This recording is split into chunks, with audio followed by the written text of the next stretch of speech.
la radio de los empresarios y de todo el que desea ser el mejor informado. En Radio Intereconomía, Pulso Geopolítico. Análisis sobre los nuevos desafíos mundiales. Presenta Rafa Jiménez.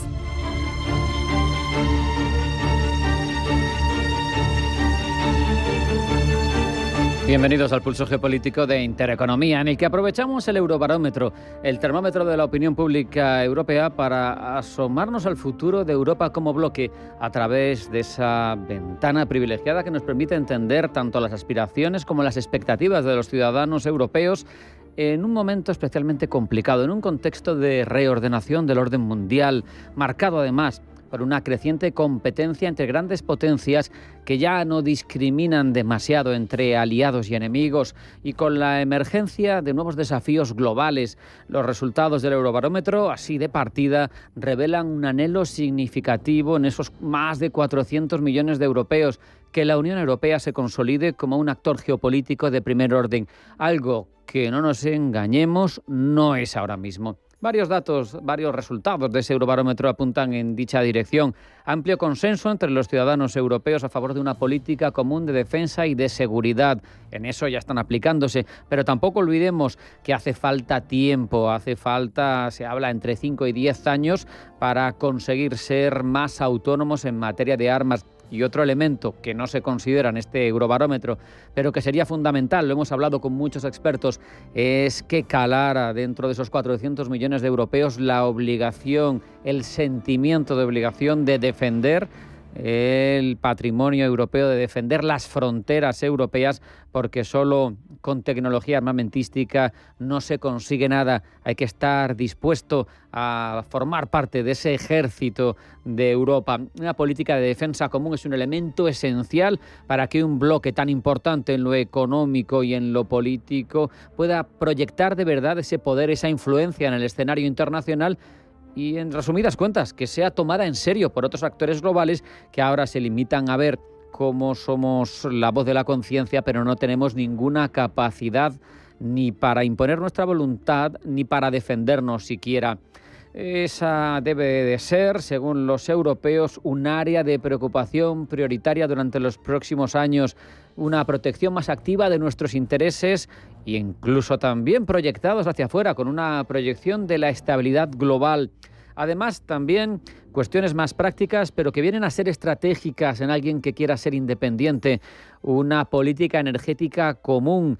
3 de cada 4 europeos están a favor de esa idea y 8 de cada 10 quiere que dependamos menos de fuentes de energía externas, teniendo en cuenta que tenemos pocos combustibles fósiles en comparación con otros bloques. Hay que apostar por iniciativas como las renovables y como la nuclear, que dan mucha autonomía en un sector que es estratégico y que determina si dependes de otros o no.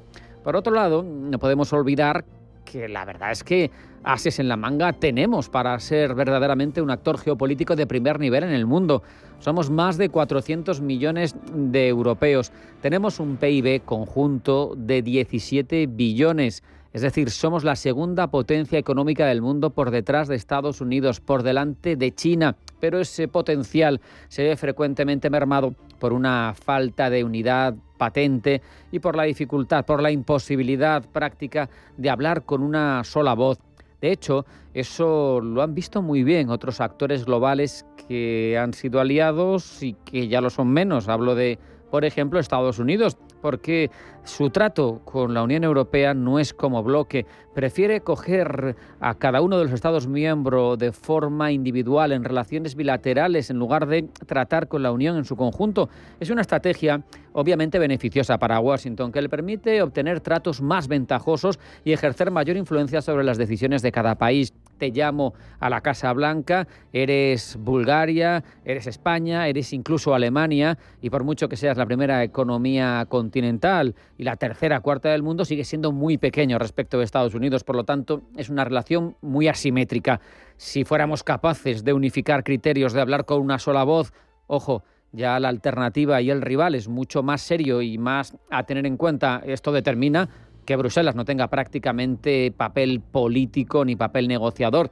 No hace falta más que ver lo que ha pasado con el último viaje de Kaja Kallas a Estados Unidos, donde ni siquiera ha sido recibida por su homólogo. No quieren dar carta de naturaleza a una relación bilateral Unión Europea-Estados Unidos. ¿Por qué? Porque a quien beneficia es a la Unión Europea, y mientras los miembros, los socios de esta Europa unida no seamos conscientes, mientras los ciudadanos no sean conscientes de que esa voz propia nos dotaría de mucha mayor presencia internacional, de mucho más poder, no alcanzaremos ese estatus de potencia internacional de verdadero calado. Para que la Unión supere esta situación, se consolide como un actor geopolítico relevante, es necesario avanzar, por tanto, en varias direcciones. Una verdaderamente complicada por la resistencia de quien prefiere ser cabeza de ratón que cola de león. Hay que conseguir, nos guste o no, una mayor integración política, especialmente en áreas como política exterior, como defensa, como seguridad, porque eso permitiría una toma de decisiones mucho más ágil, mucho más eficiente,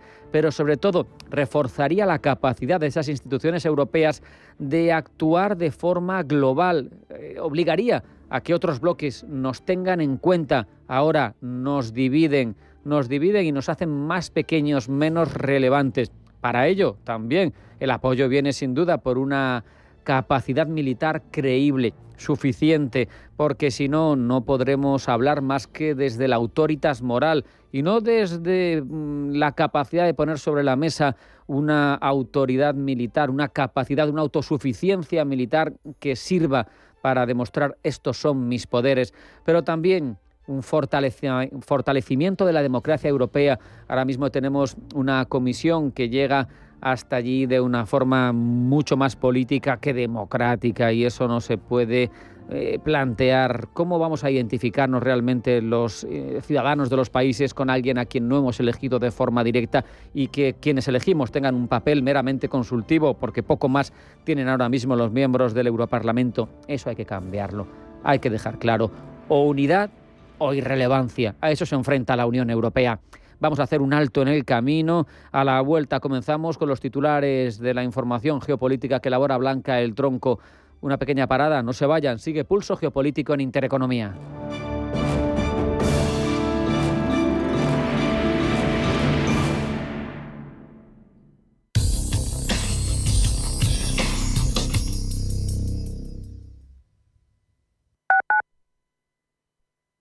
Si has sufrido violencia sexual, llama al 900-599-316.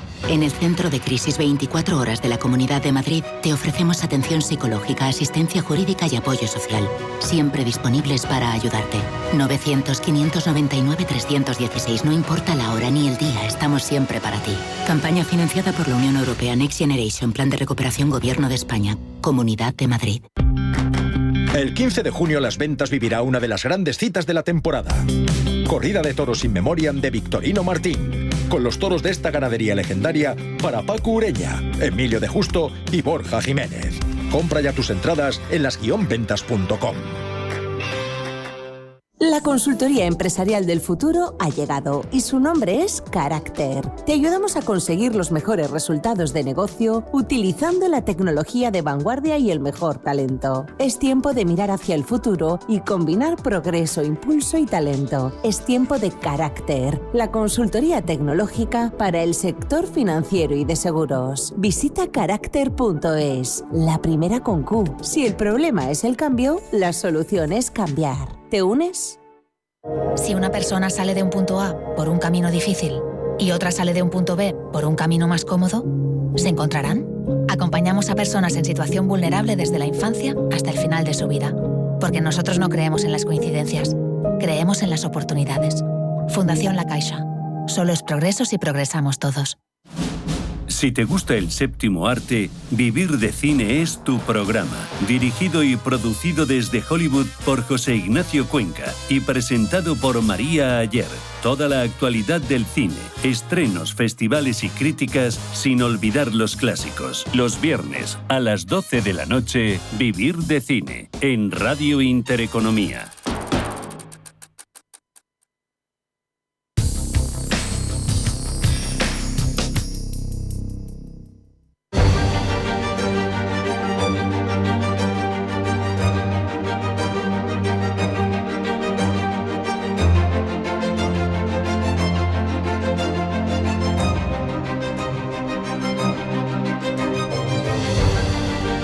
Seguimos desgranando el guión de Pulso Geopolítico, primero con los titulares de la información internacional que elabora Blanca del Tronco. Blanca, bienvenida, buenas tardes. Buenas tardes. Estados Unidos y Kiev se reúnen en Riad. Reunión tras la mantenida ayer por las delegaciones rusas y estadounidenses. Ambos países tienen previsto informar este martes de forma oficial sobre el contenido de las negociaciones mantenidas ayer en Riad, aunque el Kremlin ha asegurado que mantendrá en secreto los detalles. Sobre el terreno, Ucrania intensifica la producción de su misil Neptuno de largo alcance, que espera que contribuye a equilibrar la guerra al reforzar su capacidad de respuesta a los ataques rusos con misiles y aviones no tripulados. Entre tanto, la administración Trump envía accidentalmente planes bélicos en Yemen a un periodista. Lo que ha provocado una crisis política y de seguridad en Estados Unidos. Todo ocurrió cuando el secretario de Defensa de Estados Unidos, Pete Hegseth, compartió detalles previos al ataque contra los hutíes en Yemen en un grupo de mensajería de una aplicación comercial conocida como Signal, en el que estaban 18 personas, entre ellas en la cúpula de Seguridad Nacional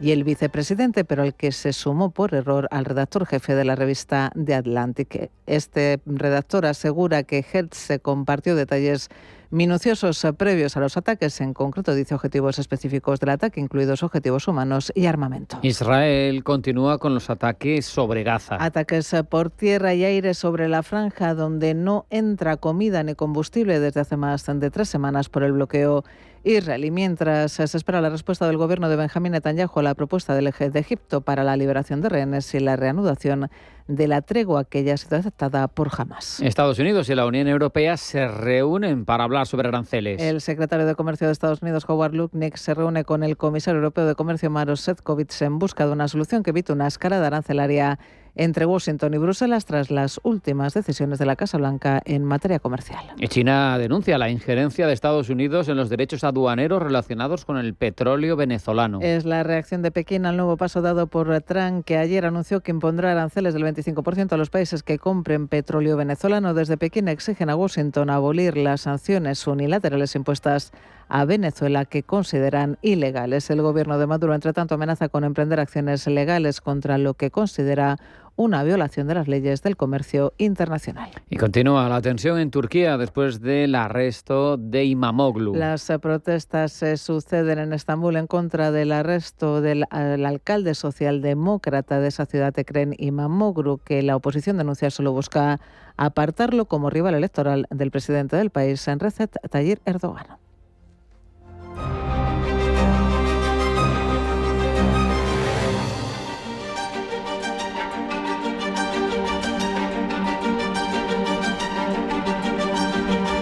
Y si ya hemos hablado en forma de titulares de la actualidad internacional, ahora profundizamos en ella, Blanca. Ya ha concluido la reunión entre las delegaciones de Estados Unidos y Ucrania en Riad, reunión que ha confirmado el presidente ucraniano Volodymyr Zelensky, quien ha asegurado que los encuentros se han centrado en cuestiones diplomáticas y que espera un nuevo informe pronto. Estamos dispuestos, dice Zelensky, a apoyar cualquier iniciativa sólida que pueda hacer que la diplomacia sea más eficaz, lo que implica presionar para obligar a Rusia a querer poner fin a esta guerra. Eso implica sanciones, eso implica apoyo a Ucrania, eso implica, dice Zelensky, coordinación internacional. Reunión entre Kiev y Estados Unidos tras la mantenida ayer por las delegaciones rusa y estadounidense, sobre la que el Kremlin mantendrá en secreto los detalles de la misma. Paloma Arnaldos. Lo ha dicho el portavoz ruso Dmitry Peskov, quien ha señalado que el resultado de las largas negociaciones ha sido remitido a las capitales y se está analizando. Después, dice, ya se podrá hablar de algún tipo de entendimiento. Peskov ha destacado, eso sí, que ambas partes han acordado seguir con los contactos, aunque no hay fecha concreta de la próxima ronda de consultas. En cuanto a un posible encuentro entre Rusia y Ucrania, el portavoz del Kremlin asegura que ese tema no se ha llegado a plantear en Riad. Sobre el terreno en Ucrania, un 77% de los ucranianos apoya el alto el fuego total de 30 días propuesto por Estados Unidos, que fue aceptado por Kiev y rechazado por el Kremlin. Una mayoría considera que el sí de Zelensky a la propuesta estadounidense es sobre todo una forma de demostrar que Ucrania quiere la paz. Otros destacan que la aceptación de Ucrania es un paso importante hacia la paz, mientras que el resto ven como una forma de desbloquear la ayuda militar y de inteligencia de Estados Unidos, interrumpida por Washington para presionar a Kiev para que acepte los términos de la Casa Blanca. Al mismo tiempo, un 79% considera totalmente inaceptables las condiciones esbozadas por Rusia para aceptar ese alto el fuego por tierra, mar y aire propuesto por Estados Unidos. Pues bien, aunque Peskov dice que no se filtrarán detalles del encuentro ayer en Riad, el ministro de Exteriores en ruso sí ha hablado y lo ha hecho para demandar a Ucrania garantías claras de seguridad para reanudar la aplicación de la conocida iniciativa del Mar Negro. Según ha explicado Sergei Lavrov, la postura rusa es clara, no se fían de la palabra de Zelensky. El ministro de Exteriores en ruso asegura que esas garantías solo pueden ser resultado de una orden de Washington al presidente ucraniano y a su equipo. Para Lavrov, Estados Unidos, a los que llama socios, captaron la señal rusa. Lavrov admite además que la reanudación de la tregua en el Mar Negro fue uno de los principales asuntos abordados con Estados Unidos en Riad y que Rusia se mostró a favor de reanudar la iniciativa del Mar Negro, aunque con un formato más aceptable para todos. Queremos, ha dicho Lavrov, que el mercado de cereales y el de fertilizantes sea previsible y que nadie intente obligar a Rusia a renunciar a ese mercado. El ministro ruso de Exteriores ha asegurado además que Moscú está en contacto permanente con Naciones Unidas y ha recordado que el memorando entre ambas partes para eliminar los obstáculos a la exportación de grano y fertilizantes rusos está en vigor hasta julio. Y mañana el presidente francés Emmanuel Macron recibirá en el Elíseo al presidente ucraniano Volodymyr Zelensky para preparar la cumbre del día siguiente en París de los países de la coalición de voluntarios dispuestos a aportar garantías de seguridad a Ucrania. Sobre seguridad habla, por cierto, el último Eurobarómetro señala que la inmensa mayoría de los europeos pide más unidad y medios a Bruselas frente a la creciente preocupación por la seguridad. Gemma González. A Europa le preocupa la seguridad y la defensa y eso se traslada a los ciudadanos europeos. Casi el 90% reclaman que los Estados miembros se unan más frente a los actuales retos globales y casi un 80% defiende que se dote de más medios. Son los resultados de una encuesta en la que han participado más de 26.000 personas, en la que se señala que la cuestión de la seguridad ha sido la más mencionada en los países del norte y el este del continente, como Lituania, Polonia o Alemania. Los ciudadanos españoles, por el contrario, creen que la educación y la investigación son las principales áreas que la Unión Europea debe priorizar a futuro para reforzar su posición en el mundo. Solo el 20% de los españoles apunta a la seguridad y la defensa como la cuestión principal en la que la Unión Europea debe centrarse para impulsar su papel en el mundo. De hecho, los españoles somos los europeos con el porcentaje más bajo en este asunto. Precisamente mañana Sánchez comparecerá en el Congreso de los Diputados para defender el aumento del gasto en defensa ante la negativa de sus socios, aunque Sumar no se cierra en bloque, dependerá, dice Yolanda Díaz, para qué es ese aumento del gasto. Pero es que nosotros somos gente seria, o sea, ¿cómo vamos a decir no? Le estoy diciendo, las retribuciones del personal de la Armada Española, vamos a votar a favor. Hace referencia a la vicepresidenta a la reunión del Consejo de Ministros que ha aprobado este martes una subida de 200 euros al mes para todos los miembros de las Fuerzas Armadas. Además, para el personal de tropa y marinería se consolidará el pago de 100 euros que han estado percibiendo en 2024, con lo que cobrarán a 300 euros más. La propuesta del Ministerio de Defensa supondrá un aumento de la inversión de 400 millones de euros. Desde las asociaciones de tropa y marinería consideran el incremento insuficiente, dado que creen que se debe incrementar en 1.500 millones la partida para retribuciones. España y Europa, como vemos, miran al aumento del gasto en defensa, pero también lo hacen a la guerra comercial abierta por el presidente estadounidense Donald Trump. Para abordar el asunto, este martes viaja a Washington el comisario de Comercio Europeo, Maroš Šefčovič, que se reunirá con el secretario de Comercio de Estados Unidos, Howard Lutnick. Šefčovič viaja a Estados Unidos en busca de una solución que evite una escalada arancelaria entre ambas potencias. El encuentro lo anunciaba el portavoz de la Comisión Europea, Olaf Gil. Discutirán los mismos temas que han estado tratando en las últimas semanas, que son las relaciones comerciales entre la Unión Europea y Estados Unidos. Y desde nuestra perspectiva, ¿por qué deberíamos hacer todo lo posible en ambos lados para evitar aranceles perjudiciales y fortalecer en lugar de debilitar la relación comercial y económica entre la Unión Europea y Estados Unidos, que es la más fuerte del mundo? Y China ha denunciado la injerencia de Estados Unidos en los derechos aduaneros relacionados con el petróleo venezolano. Es la reacción de Pekín al nuevo paso dado por Donald Trump, que ayer anunció que impondrá aranceles del 25% a los países que compren petróleo venezolano. Desde Pekín exigen a Washington abolir las sanciones unilaterales impuestas a Venezuela que consideran ilegales. El gobierno de Maduro, entre tanto, amenaza con emprender acciones legales contra lo que considera una violación de las leyes del comercio internacional. Precisamente al calor de la lucha por un nuevo modelo económico que nació precisamente como creación heroica de nuestro país ante el intento imperial de colonizarlo a través de sanciones criminales. Las sanciones de ayer las derrotamos y las que vengan las derrotaremos también con trabajo, creación, inventiva, amor y patriotismo. Y en Estados Unidos, crisis política y de seguridad después de que el editor jefe de la revista The Atlantic, Geoffrey Colbert, haya liberado imágenes de conversaciones clasificadas sobre los ataques en Yemen de las últimas semanas. Pablo Llanoné.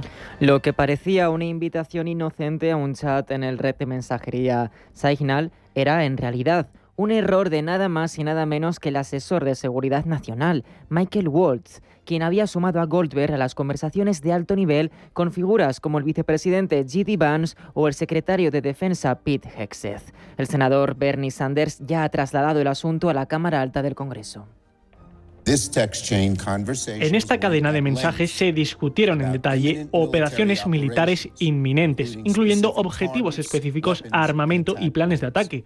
Es muy probable que estos mensajes incluyeran información clasificada de Estados Unidos y durante todo ese tiempo nadie pareció darse cuenta de que un ciudadano sin autorización de seguridad tenía acceso a esta conversación.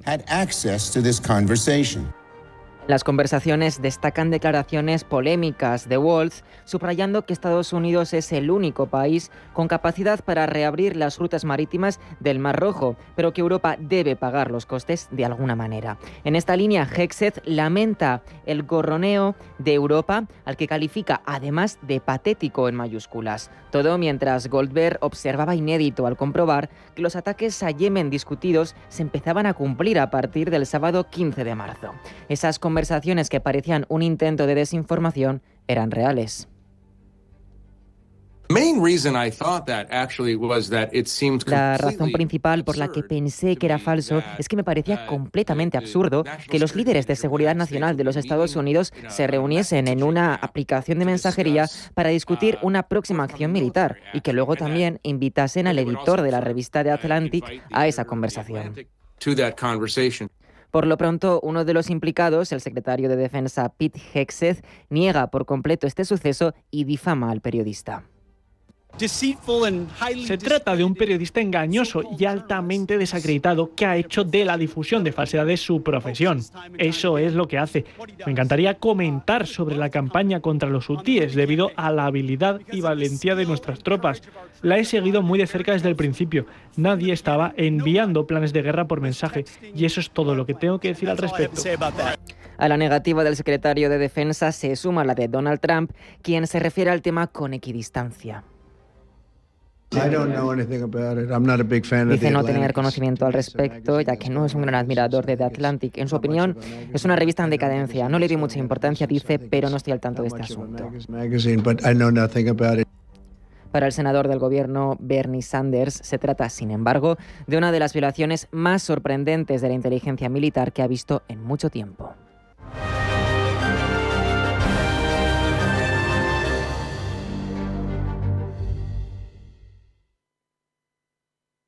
En Finaccess Value queremos ayudarte a conseguir tus objetivos financieros. Finaccess Value, gestión de patrimonios centrados en la prudencia y la gestión del riesgo. Un enfoque global y más de 20 años del grupo Finaccess nos avalan. Más información en finaccessvalue.es y en el 91 737 4114. Finaccess Value, agencia de valores, figura inscrita en CNMV con el número 301.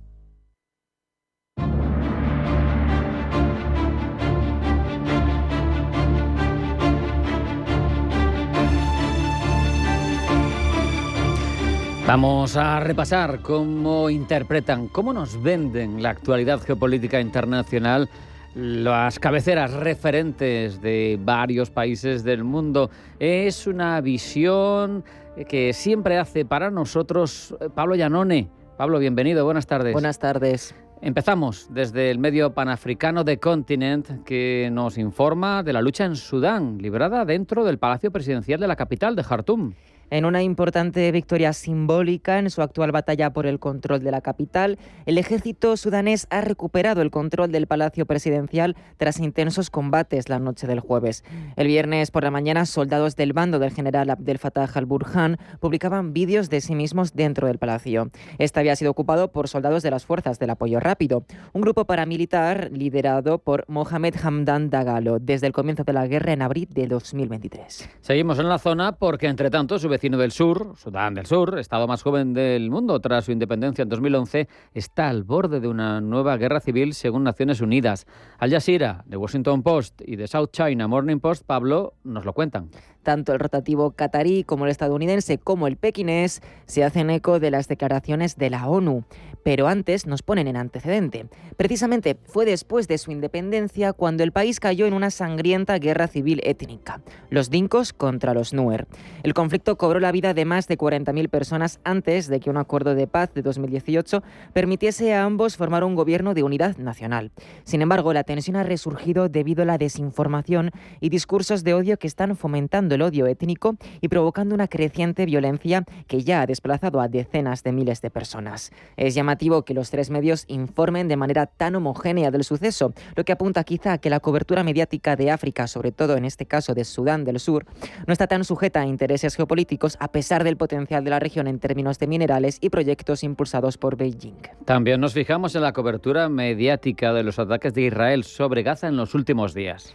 The Guardian y Al Jazeera informan de manera muy similar, destacando que el ataque perpetrado por Israel hace 2 días sobre un hospital acabó con 5 miembros de Hamas, incluido uno de sus líderes. Desde The Times of Israel, sin embargo, se dice que la muerte de este alto cargo del grupo chiita es falsa. Entre tanto, desde el medio de centro-derecha israelí vinculado con el sionismo, el Jerusalem Post, se dice que Israel ha creado un nuevo plan para reocupar, Pablo, completamente esa franja de Gaza. Así es, según un informe del Financial Times de este lunes, citando a funcionarios israelíes, el plan implicaría que las fuerzas de defensa de Israel desplegarán varias divisiones de combate para entrar en Gaza e intentar superar al grupo terrorista Hamas. Israel reocuparía entonces la franja, lo que marcaría la primera vez que tiene control total de The Times of Israel desde su retirada en 2005. Seguimos en la zona, pero ampliamos el foco porque desde el medio iraní pro-ayatolá Press TV, claramente antagónico en su ADN a The Jerusalem Post, se informa también de ese posible plan.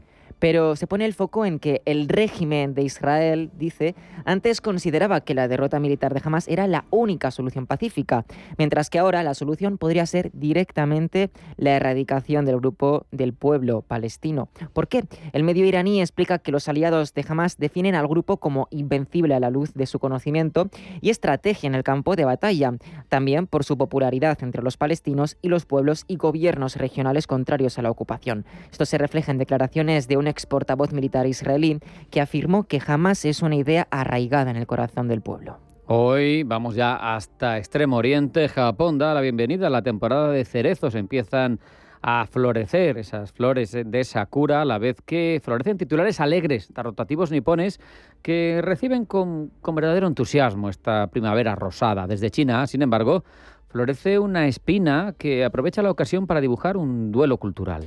Provocador titular de The South China Morning Post, medio alineado con Pekín, que advierte de las arenas de China, estas que crecen en el desierto de Gobi, que estarán llegando para desolar el paisaje de la temporada de cerezos. Y hoy ponemos también el escrutinio geopolítico en una figura de verdadera talla y calado internacional.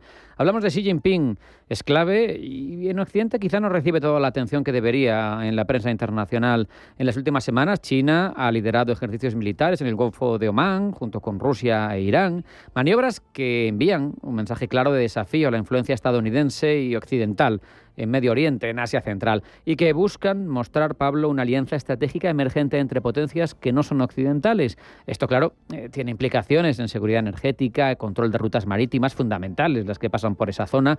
Veamos qué cobertura recibe el presidente del gigante asiático en un medio precisamente estadounidense y precisamente no amigo, en Fox News. Así es, este medio bastante alineado con Donald Trump, no es muy amigo de Xi Jinping, pero aún así presenta una postura bastante amplia hacia el presidente de China. Cuando se trataba de la anterior legislatura de Joe Biden, Xi Jinping ensombreció al líder estadounidense en varias apariciones, algo que no pasó inadvertido para The Fox News. Así pasó, por ejemplo, en esa cumbre de cooperación económica Asia-Pacífico celebrada en noviembre, donde Pekín ostentaba mucho más poderío debido a su mayor presencia en la región. Un hecho que, como ya saben, Trump pretende cambiar. Y también, Pablo, se puso el foco en Xi Jinping cuando, tras el intento de asesinato de Trump en julio, Fox News decía que esto revelaría al líder asiático la debilidad de Biden e impulsaría a China a influir en las elecciones a su favor.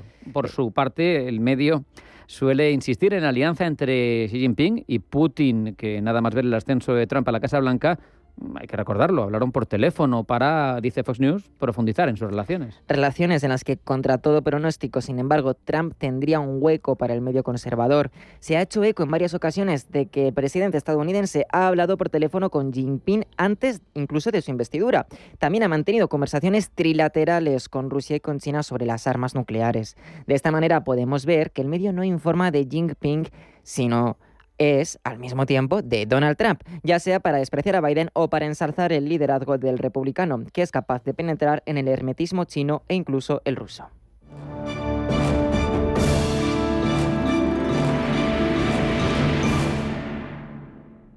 Dicen que en esta vida hay que vivirlo todo. Viajar, bailar, reír y soñar. Atravesar desiertos para llegar más allá. Sentir el arte y sentirte parte. Escuchar el silencio o romper la hora a la hora que tú quieras. Aragón, el lugar para vivirlo todo. Estamos en constante cambio. El mundo cambia. Cambia nuestro entorno. Cambios que nos hacen reflexionar. Cambios que nos hacen apostar por fórmulas diferentes. En la radio apostamos por el sector inmobiliario. Súmate al cambio con IDE Inmobiliario. Cada miércoles y jueves a las 11 de la mañana con Elena Fraile en Radio Intereconomía. Nos sumamos al cambio. Las noches de lunes a jueves en Radio Intereconomía te convocamos a Disidencia Deportiva, un programa diferente, independiente, apasionante, disidente y deportivo. Disidencia Deportiva, de lunes a jueves a las 11 de la noche, tu tertulia de deportes en Radio Intereconomía.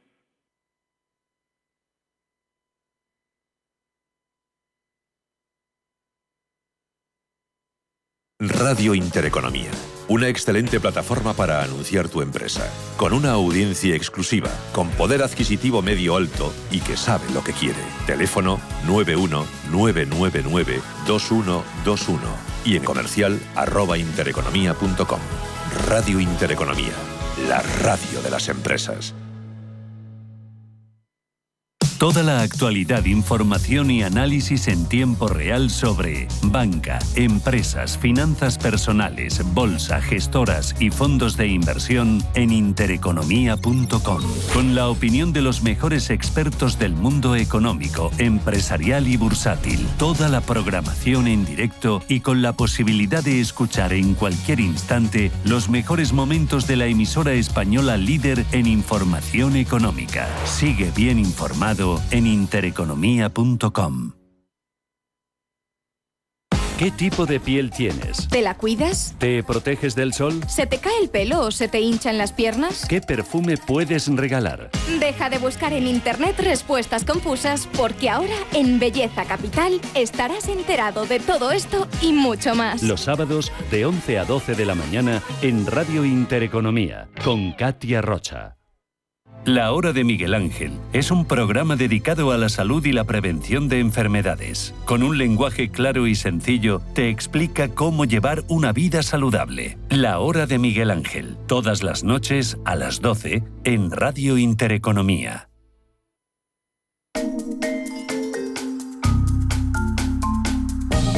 La pequeña ciudad de Davos, en Suiza, acoge desde 1971 el Foro Económico Mundial impulsado por Klaus Schwab, más conocido como el Foro de Davos, donde su entorno lo convierte en una perfecta postal navideña por toda su nieve, sus montañas y también su difícil acceso. Vamos a contar algunos secretos de este foro que seguro que no sabías.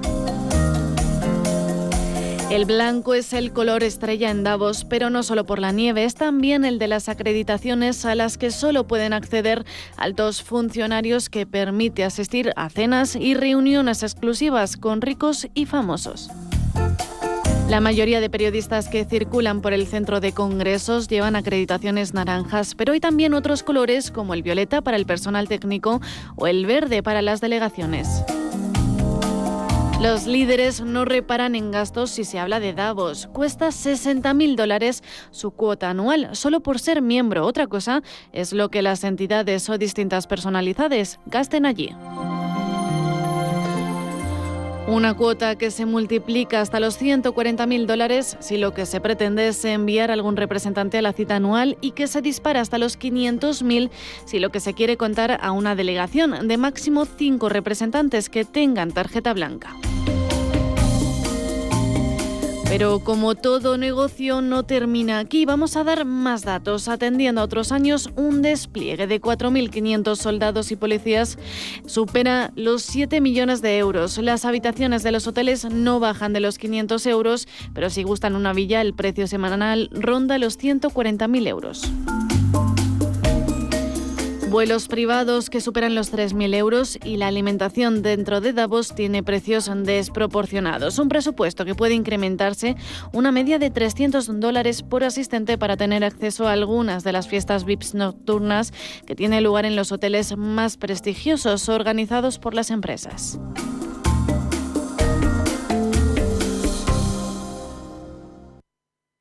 Los nuevos conceptos energéticos son ya un presente. Por ello, en Radio Intereconomía nos sumamos cada semana a I Más Verde, un programa sostenible y eficiente, productivo e innovador, en el que analizamos etiquetas tan conocidas como eco, cero, bajas emisiones, descarbonización o renovables. Recíclate cada martes de 10 a 11 de la noche en Radio Intereconomía con José Luis Pichardo, y descubre el futuro más verde. Si eres emprendedor, profesional o empresario y quieres estar al día en los temas que afectan a tu empresa, Cultura Emprende es tu programa. De la mano de Alejandra Rompedrique, Víctor Delgado y Ángel Calvo Mañas, conocerás las experiencias de otros empresarios y estarás al día en marketing, formación, tecnología, fiscalidad, eventos y más. Los viernes de 6 a 7 de la tarde en Radio Intereconomía.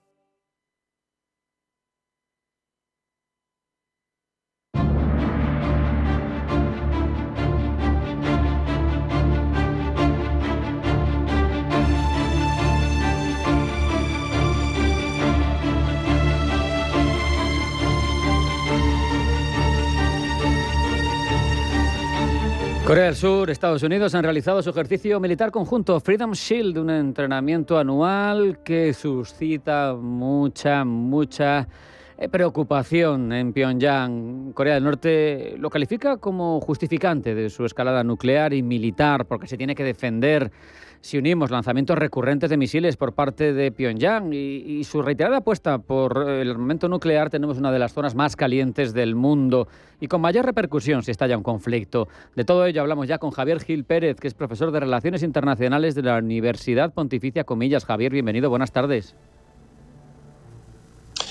Muy buenas tardes, gracias por la invitación. Javier, cuéntanos, ¿cómo están? ¿En qué punto están esas tensiones entre Corea del Norte y Corea del Sur, que sabemos que llevan en armisticio, pero no con paz firmada desde el 53? Bueno, básicamente más de lo mismo.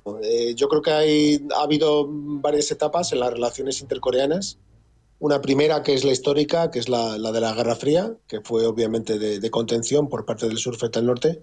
Y luego, desde los años 90 hasta aquí, pues lo que hemos tenido es continuos, básicamente, focos puntos de tensión y periodos de relajación, ¿no? Ahora mismo estamos en unos años de tensión, yo diría 2-3 años, y básicamente Corea del Norte, históricamente, desde los años 90 hasta aquí, ha simplemente intentado provocar crisis regionales para entrar en negociaciones y conseguir algún tipo de concesión, ¿no? Yo creo que estamos en una fase de aumento de la tensión y podríamos ver quizás en un futuro, ante la nueva llegada, ¿no?, del presidente Trump a Estados Unidos, porque recuerda que cuando Trump estuvo en el poder en la anterior legislatura hubo unos intentos, ¿no?, de pacificación de la zona que fueron digamos, infructuosos, pero puede que estemos en una situación parecida, ¿no? Básicamente de una creación de tensión para luego quizás entrar en una futura negociación, ¿no?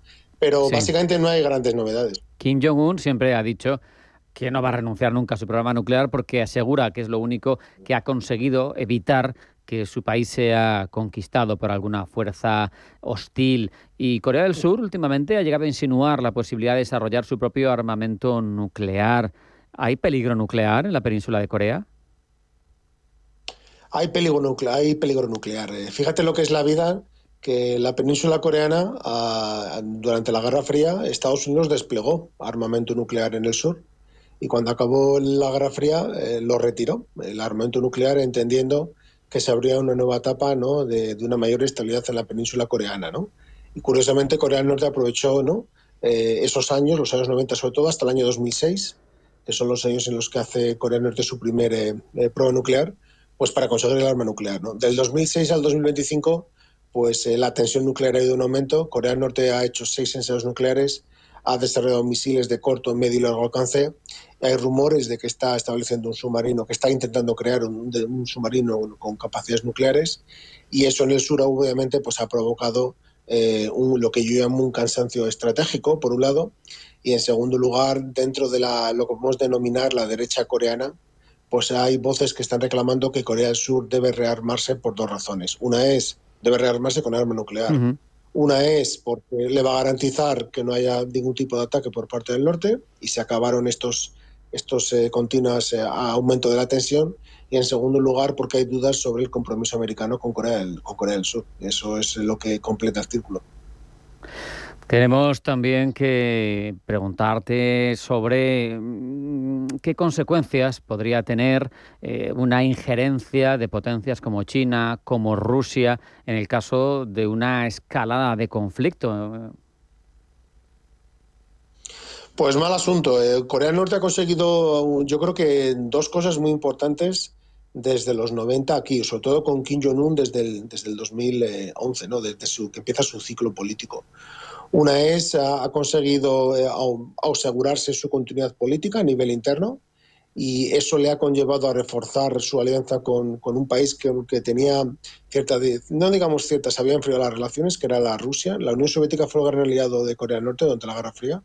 Durante los años 90 y principios de los años del milenio, Rusia no está tan cercana a Corea del Norte, y ahora mismo con la guerra en Ucrania pues la ha sabido aprovechar muy bien Kim Jong-un para venderles municiones y para mandar alrededor de 10.000 soldados a Rusia, ¿no?, para solidificarnos sus alianzas.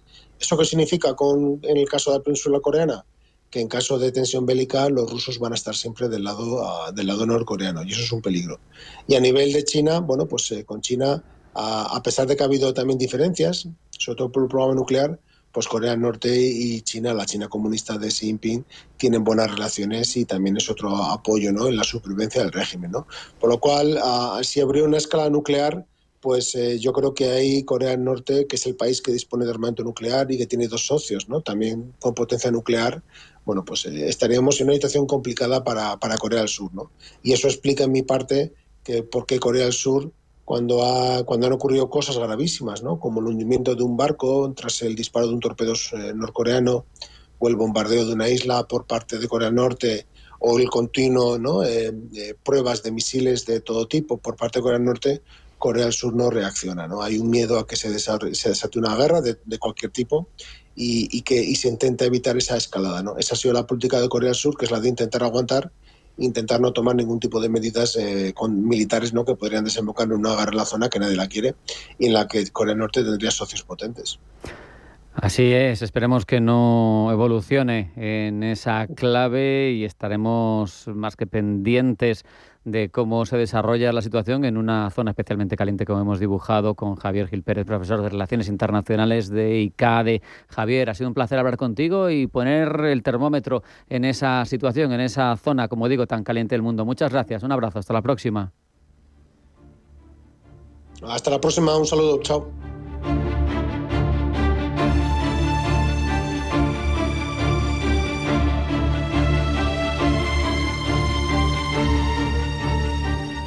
En Radio Intereconomía, Pulso Geopolítico. Bontobel Asset Management, Calidad suiza con el objetivo de obtener rendimientos superiores a largo plazo. En Bontobel Asset Management siempre estamos a la vanguardia de las inversiones activas en bonos y acciones. Para más información, entre en nuestra página web bontobel.com/am. Bontobel Asset Management, su especialista global en fondos de inversión. Mar Azul. La fuerza del azul para tu cuerpo. Rico en ficocianina, un poderoso antioxidante que refuerza tu sistema inmunológico y te llena de energía. Menos cansancio, más vitalidad, más defensas. Bébelo cada día y siente la diferencia. Mar Azul, el impulso natural que tu cuerpo necesita. Encuéntralo en Sol Naturaleza o llamando al 91 31 31 409.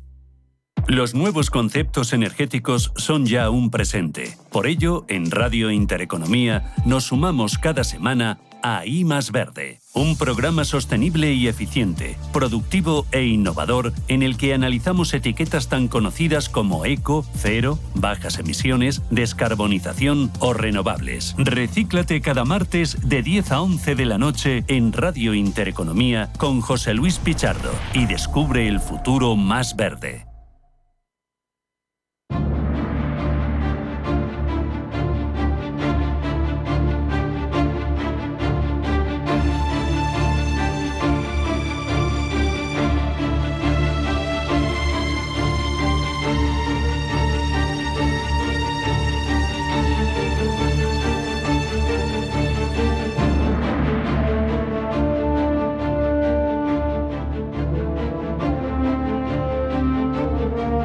En Radio Intereconomía, Pulso Geopolítico. Sabemos que el terrorismo yihadista es un fenómeno de dimensión internacional que da una vuelta de tuerca al terrorismo tradicional, que es herramienta que distintos actores utilizan pues por la dificultad de luchar contra él, porque no hay un enemigo enfrente. Eso difumina precisamente a tu rival, que puede estar simplemente inspirado por un ideal y no tener más vínculo organizativo con quien promueve ese terrorismo. Cuestiones difíciles que caracterizan un fenómeno y que para entender mejor aprovechamos que Minerva Institute ha comenzado con el ciclo de conferencias 11M, claves de un macroatentado y sus riesgos para España, para hablar de ello. Lo hacemos de hecho con Javier Quiñones, que es comandante del Ejército de Tierra en la Reserva y secretario del Instituto Minerva. Javier, un placer tenerte aquí. Bienvenido, buenas tardes. Gracias, el placer es mío. Gracias por invitarnos. Hemos mencionado esa jornada, esa iniciativa de claves de un macroatentado, de sus riesgos para España, de reflexión sobre el impacto del terrorismo yihadista. ¿Cómo fue la jornada? Bueno, pues fue positiva. He de decir que nos hubiera gustado con una participación más nutrida, pero no nos podemos quejar para ser la primera iniciativa que el Instituto tiene con este nivel de ambición. Pero creo que la fecha, el recuerdo a las víctimas, la significación de aquel atentado, lo que significó aquello, tanto a nivel internacional como para España, merecía el esfuerzo y merece toda la atención que le dedicamos. Había distintos ámbitos de interés que se trataban. ¿Alguna conclusión llamativa? Sí. Bueno, rápidamente, la jornada está planteada en 3 sesiones. Hay un error decir jornada un día. No, claro. La jornada es un formato que la hemos diseñado en 3 sesiones. Entonces, la primera abarcaba ámbitos, el ámbito general de lo que es del terrorismo yihadista para llegar luego a lo concreto de lo que fue el atentado para nosotros, ¿no? para España. Entonces tratamos la cuestión de las narrativas en general. El capitán de fragata Aznar ha hecho una exposición magnífica de lo que es todo el constructo narrativo, aplicado luego específicamente a la narrativa yihadista. El profesor de la Autónoma, Luis de la Corte, pues hizo un resumen, ¿no? Una cronología de lo que fue la amenaza del yihadismo para España hasta el 11M. ¿no? Fue muy interesante y muy instructivo. Y bueno, yo me encargué de decidir dar una base de lo que fue los orígenes del Islam y dónde partió pues los orígenes de lo que es la amenaza ahora mismo. Claro, porque se habló de cuestiones, como tú has explicado, vinculadas al Islam y a su origen. A través de él nos llegan conceptos tan manidos, pero que al final son fundamentales, como la yihad, o como el quital, o como... interesante, ¿no? Sí. Matízanos algo de esto. Has mencionado ahí un término término que no se suele utilizar y que bueno, ya no lo utilizan los grupos, que es el quital.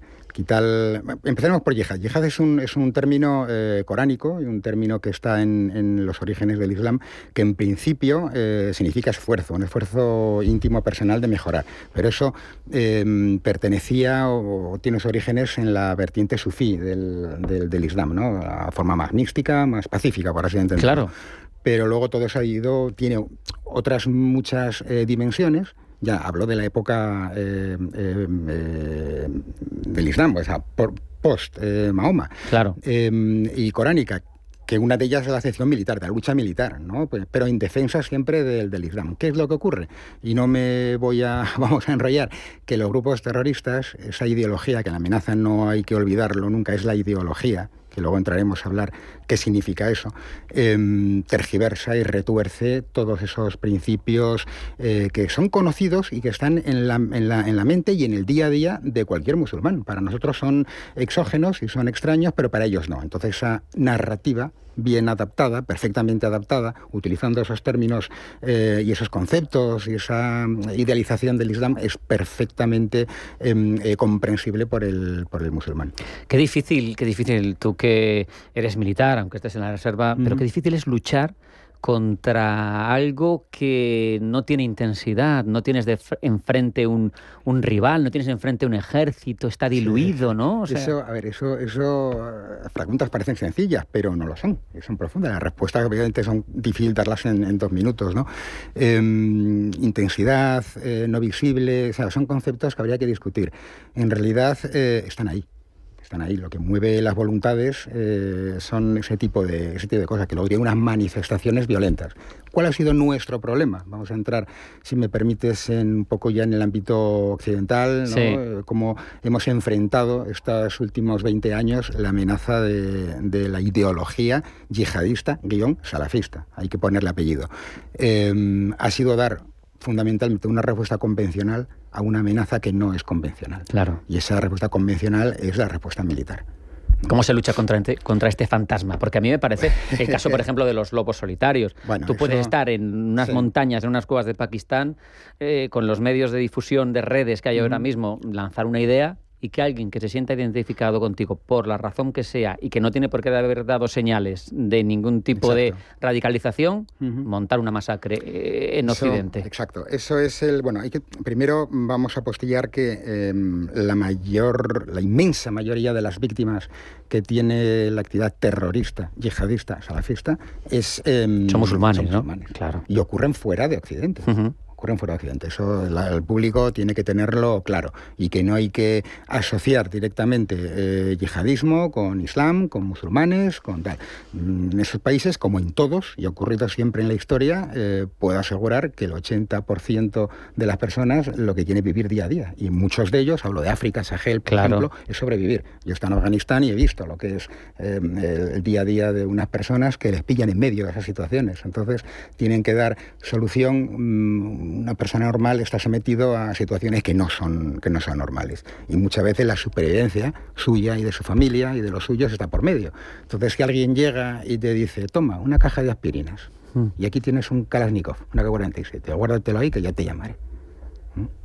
O ponte un chaleco explosivo y tal, o sea, en fin. Es complicado. Es complicado. Entonces, la solución tiene que partir en principio del propio Islam, dentro de ellos mismos, y porque nosotros no podemos ir a darle una solución a ello. Oye, mira, toma, aquí te traigo tal, que es lo que hemos intentado básicamente. Imponer conceptos eurocentristas. Claro, es un reduccionismo, ¿no? Que el público pero es que la síntesis del tiempo, que es el dictador en la radio, nos exige ser relativamente breves. Aquí, sin entrar en detalles, pero es curioso, me llama mucho la atención cómo somos foco muy a menudo de alusión, ese idealismo, esa Arcadia de Al-Ándalus que se quiere recuperar, está tan presente en muchas de esas alocuciones. Sí, bueno, eso es obviamente para ellos, es una narrativa, además es algo obligado en ellos, ¿no? Todo aquel territorio que ha sido alguna vez musulmán, es obligatorio recuperarlo, pero eso es un poco evanescente, eso está en el mundo de lo posible, que realmente los gobiernos tienen en su agenda, vamos a conquistar Al-Ándalus, vamos a llegar hasta Asturias. Sí. Que Asturias ya es asturiano. Muy bien. No fue conquistado. Al final... Pero sí que es una realidad que, por ejemplo, mientras en otros lugares de Europa tienen que lidiar con terrorismo de este tipo, yo que sé, de refugiados sirios o radicalizaciones, incluso también de segunda generación, como ha sucedido recientemente en Alemania. Esa es la clave. Pero aquí tenemos también el Magreb, y en Magreb está muy cercano, el salafismo tenía mucha presencia en el norte de África, pero además tenemos un colectivo muy importante de segunda generación que si no lo integras en la sociedad, va a tener una búsqueda hacia dónde voy, dónde busco. Has dado en el clavo, y sin entrar en demasiado detalles por la dictadura del tiempo de la televisión, pues esa es la clave, ¿no? El cómo integrar, en cómo evitar ese radicalismo individual en algunos individuos de esa segunda o tercera generación. No tenemos que mirar a Francia y ver qué ha ocurrido. Ahí tienen musulmanes, argelinos sobre todo, de todas sus colonias, ¿no? Sí. Hasta de cuarta generación o quinta, no sé tremendo. Dónde está. Es tremendo. Y fíjate los gravísimos problemas que tienen muchísimos de ellos. Yo tengo amigos viviendo ahí en Francia, a veces me cuentan día a día o noticias que no salen ni siquiera en sus propios medios y que son espeluznantes. Entonces, yo creo que hay que revisar muy mucho el modelo de sociedad que tenemos. No quiere decir que haya que ser segregacionista, ¿qué tal? No me refiero a eso. Pero Europa, creo que tenemos unos valores, ¿no? Que eso es lo que han hecho de nosotros lo que realmente somos. Entonces, eso es lo que hay que defender. Habrá que adaptarlos, habrá que modificarlos. No podemos defender una serie de valores en el siglo XXI, en el 2020, igual que en 1930. Claro, o 1900, 1800, tal. Me refiero a eso. Pero venimos de una cultura, venimos de una tradición, unos valores, una ética. Y eso hacen que seamos... Y eso es ajeno a muchas tradiciones culturales que vienen. ¿Eso es malo? No, es así. Siempre ha sido así, además. O sea, las migraciones y los intercambios culturales han existido en la humanidad toda la vida. Unas culturas, unas sociedades se han impuesto a otras, otras han defendido. Entonces, eso no es perceptible ahora mismo para la sociedad occidental, pero deberíamos revisar muy mucho qué valores queremos defender y, sobre todo, cómo queremos defenderlos.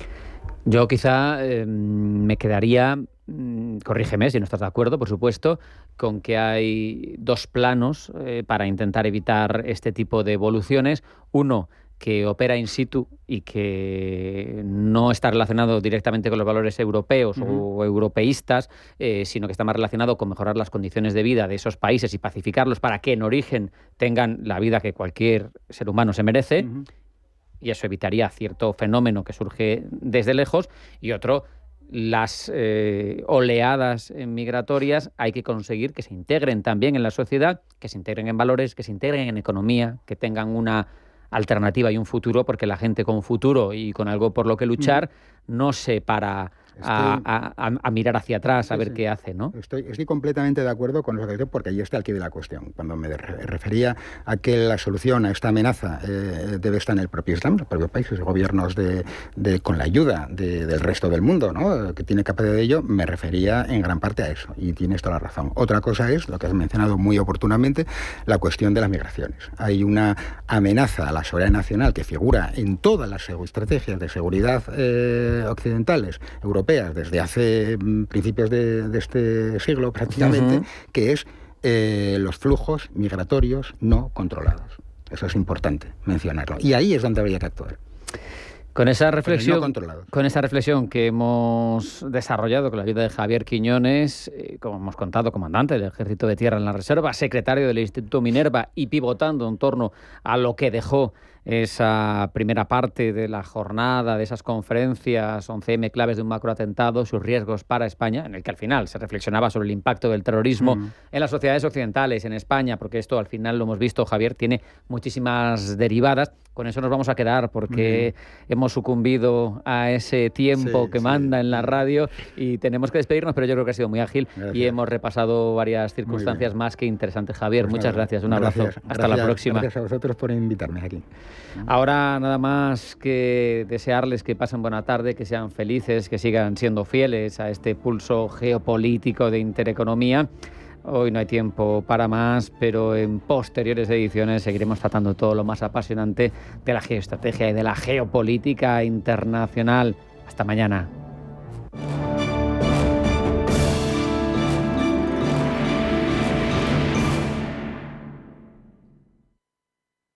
La Hora de Miguel Ángel es un programa dedicado a la salud y la prevención de enfermedades. Con un lenguaje claro y sencillo, te explica cómo llevar una vida saludable. La Hora de Miguel Ángel, todas las noches a las 12 en Radio Intereconomía.